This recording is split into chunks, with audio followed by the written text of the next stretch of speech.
భర్తని భార్య ఎలా పిలిస్తే భర్తకు ఐశ్వర్యం కలిసి వస్తుందో ఈ వీడియోలో మనం తెలుసుకుందాం. ఈ రోజుల్లో చాలా మంది పెళ్ళైన వాళ్ళు భార్యలు భర్తను పేరు పెట్టి పిలుస్తున్నారు, నువ్వు నువ్వు అంటున్నారు. కానీ అలా అనటం వల్ల భర్తకి ఆర్థికంగా బాగా నష్టం వస్తుంది.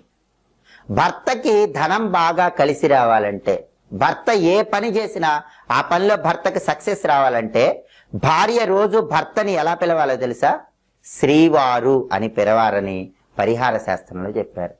దానికి కారణం ఏంటంటే, శ్రీవారు అనే పేరు తీసుకుంటే శ్రీ అంటే లక్ష్మీదేవి, భార్యని సాక్షాత్తు లక్ష్మీ స్వరూపంగా వర్ణించారు.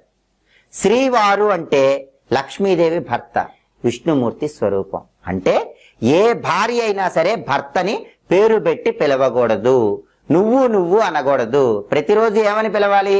శ్రీవారు శ్రీవారు శ్రీవారు అని పిలవాలి. శ్రీవారు అని పిలిస్తే